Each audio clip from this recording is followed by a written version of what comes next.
pessoal, eu sou a Kaili, sou professora de História do Brasil, da AFAM Educacional. E hoje nós vamos fazer algumas resoluções de exercícios das últimas provas. Eu trouxe aqui para vocês um exercício da prova aplicada em 2018, no final de 2018, novembro de 2018, se eu não me engano. Tá? Foi uma prova que apresentou um nível de dificuldade mediano, um grau um pouco mais complexo em alguma das questões, inclusive esta aqui, que eu sei que gerou muita polêmica, muitos comentários entre algumas pessoas que prestaram na época essa prova. Tá?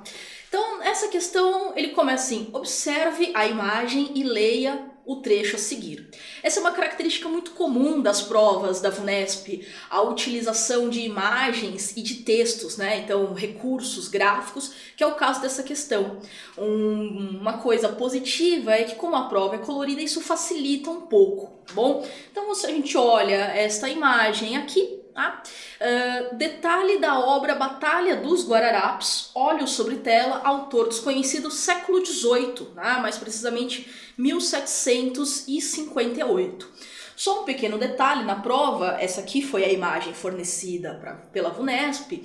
No entanto, esse é um detalhe deste quadro aqui. Bom, este detalhe aqui no canto inferior esquerdo, que vocês podem notar, então a gente tem aqueles soldados ali que a questão ela trouxe pra gente. Neste quadro a gente observa a imagem e ele pergunta: as tropas holandesas e luso-brasileiras enfrentaram-se nos Montes Guararapes. Então, Guararape é uma região, né? Montes Guararapes, em 1648 e 49. Nas duas ocasiões, as bem treinadas forças da Holanda foram derrotadas por uma milícia local da colônia portuguesa.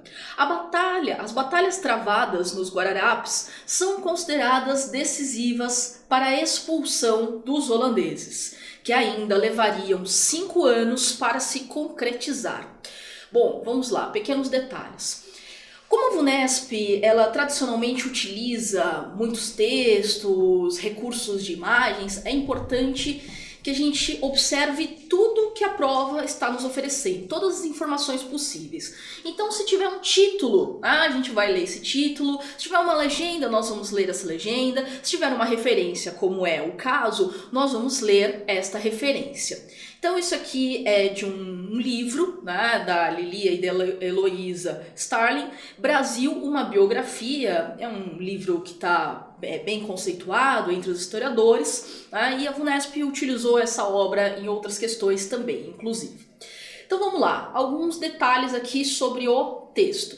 Quando ele fala as tropas holandesas e luso-brasileiras, esse é um assunto importante, porque quem são os luso-brasileiros? Ora, são os colonos, são aqueles que vivem aqui no Brasil, nessa América portuguesa.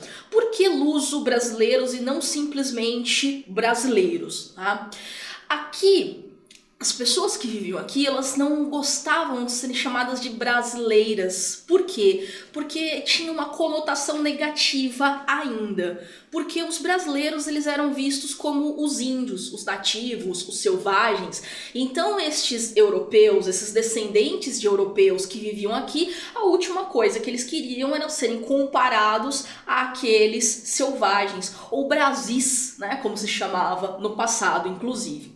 Portanto, colocam essa nomenclatura aqui, luso, antes de brasileiro. Assim, não, nós não somos brasileiros, nós somos luso-brasileiros. Muda muita coisa, mas enfim, Então são os holandeses de um lado e os luso-brasileiros. Lembrando que os holandeses, eles invadiram aqui o Nordeste brasileiro ali por volta de 1630. A questão menciona 1648, a gente tem um intervalo de tempo entre a chegada dos holandeses, 1630, e a expulsão final deles ali por volta de 1654. Os holandeses permaneceram 24 anos aqui no Nordeste nordeste brasileiro, invadem Pernambuco e vão avançando sobre outras regiões ali próximas, né?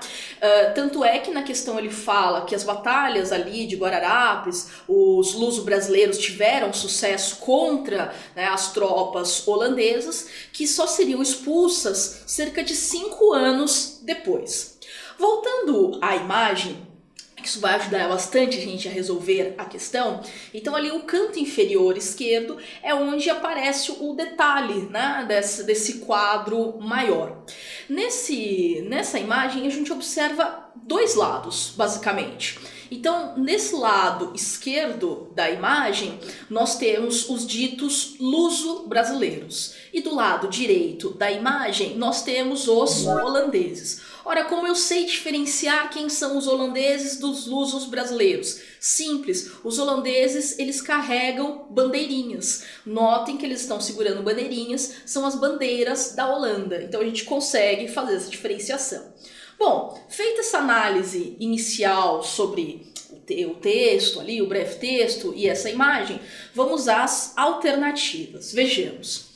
A importância da escravização de negros para a vitória luso-brasileira contra os holandeses, na medida em que os invasores, quem são os invasores? Os holandeses, hein? Na medida em que os invasores eram contrários à utilização de mão de obra negra escravizada na produção de açúcar, tá?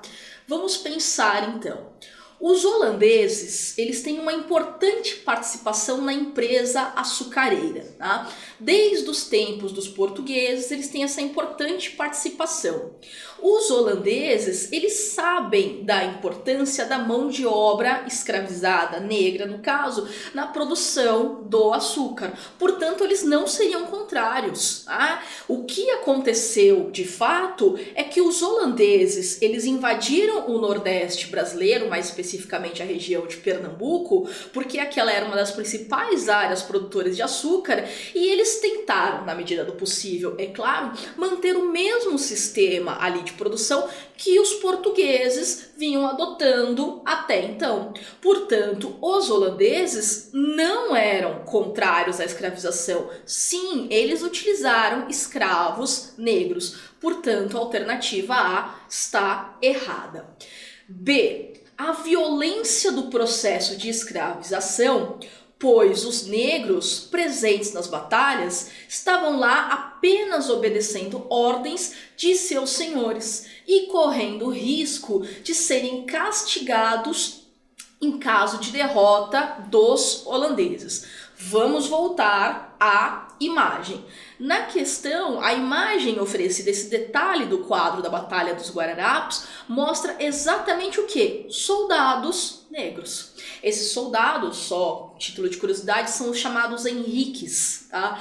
Porque eram liderados por um tal Henrique, um filho um filho de negros forros, ou seja, um filho de negros já libertos. Então ele era negro, mas os seus pais eram livres, consequentemente ele também era livre, e é ele que lidera estes escravizados, mestiços, mulatos, enfim, mestiços de um modo geral. E nesse detalhe a gente vê exatamente isso, algumas pessoas negras, mestiças, sendo guiadas por um outro homem ali, aparentemente negro, aquele de azul com a espada em punho, tá? Enfim, então quando ele fala dessa questão da presença de negros, faz sentido, mas não está correta essa alternativa. Por que não está correta? Aqui nós temos um caso, né, de um problema que é tornar a questão muito restritiva, né? Então são termos absolutos, como a gente costuma dizer. O que são termos absolutos? Sempre, nunca, ninguém, todo mundo. No caso ele utiliza apenas. Ou seja, aqueles escravos ali, eles estavam apenas obedecendo. Mas era apenas mesmo? Será que todos que estavam ali era só por esse motivo? Não. Então é muito difícil a gente generalizar dessa forma, restringir, aliás, dessa forma, tá? Então não é que quando a questão tem esses termos muito restritivos, ela está errada, mas tem que chamar a nossa atenção, ok? Então essa alternativa aqui, ela está incorreta, por quê? Porque ela restringiu demais, dizendo que eles só estavam ali porque obedeciam ordens dos seus senhores. Também, mas não exclusivamente. Seguindo, alternativa C, a ideia de traição associada a Calabar. Calabar é uma figura polêmica, né, da história, desse período da história da presença holandesa aqui no Brasil. O Calabar, ele era um senhor de engenho ali na região de Pernambuco e ele trai, digamos assim, né, os luso-brasileiros e trocando de lado, partindo, né, apoiando os holandeses. No final da história, eu vou contar o final da história. No final da história, o Calabar, ele é preso, capturado e executado como traidor pelos portugueses e pelos luso-portugueses, tá? Agora, pelos luso-brasileiros, perdão. Agora, o que fica, assim, às vezes, existe um debate, é uma história bem polêmica, não há um consenso sobre esse Calabar, é se ele traiu os luso-brasileiros ou se ele foi traído pelos holandeses. Mas a parte disso, né, a questão ela retoma aqui. A ideia da traição associada a Calabar no contexto das batalhas, na medida em que os negros e mestiços brasileiros lutaram ao lado dos holandeses como forma de resistência à escravização promovida pelos senhores luso-brasileiros. Ou seja, o Calabar ali, ele tá perdido na história. Por quê? A alternativa, ela fala mesmo desses negros e mestiços que lutaram junto com os holandeses contra os seus senhores que os escravizavam. Mas eu tinha mencionado já lá na alternativa A que os holandeses, eles são favoráveis à escravização, né? Então não faz sentido, né, estes negros, esses escravizados lutarem junto com os holandeses, porque eles também defendem a escravidão. Ok? Seguindo, alternativa D, as contradições da sociedade luso-brasileira do século XVII, na medida em que os senhores prometeram a alforria aos negros escravizados que participassem das batalhas contra os holandeses. Olha, nós não temos, sinceramente, notícias sobre esse tipo de promessa. Lá na frente, na história do Brasil, tem alguma coisa parecida, né, que envolve a questão da Guerra do Paraguai. Mas como nós estamos falando de guerra contra os holandeses, então não tem nada a ver. Isso aqui não está associado a essa questão dos holandeses, ok? Portanto, sobrou a alternativa E. Vejamos, tem que estar certo, imagino eu. A perspectiva de expulsão dos holandeses feita à base de mistura racial, constituindo-se numa espécie de marco zero de criação da nação brasileira, devido à presença de negros e mestiços escravizados e forros nas batalhas. Vamos lá, essa alternativa está correta? Sim, está correta, tá? Essa não é a melhor definição, sinceramente, não está errada, mas não é a melhor definição para a construção da nação brasileira. Mas é importante perceber que ele não disse que este é o momento da construção brasileira, mas é uma espécie de... Por que eu estou dizendo isso? Porque há um consenso quase que geral entre os pesquisadores da área que a nação brasileira, né, o sentimento de nação brasileira, pertencimento a esta nação, é algo que começa a despontar no Brasil aqui lá para a segunda metade do século XIX, juntamente com o movimento romântico que exalta essa coisa do nacionalismo. O que a questão está querendo ilustrar é essa miscigenação, né? Essa mistura de raças que compõem sim esta nação brasileira. E aí a gente observa, né, lutando lado a lado esses luso-brasileiros brancos ao lado lado de negros, mestiços, provavelmente indígenas. A gente não consegue observar todos esses detalhes aqui, mas a gente percebe que do lado esquerdo da imagem, que seria o lado das forças luso-brasileiras, nós temos indivíduos negros, nós temos indivíduos mestiços e nós temos indivíduos brancos, mostrando, portanto, esta miscigenação, ok? Espero que tenha ficado claro para vocês. Se não ficou, volta, assiste de novo, tá? Deixa o seu comentário aqui no vídeo. Não esquece de se inscrever aqui no canal e dar o like, é claro, tá? Bom, ficamos por aqui, então assistam os próximos vídeos aqui da Afam TV. De história, matemática, enfim, filosofia, todos os outros. É isso, até a próxima, pessoal. Tchau!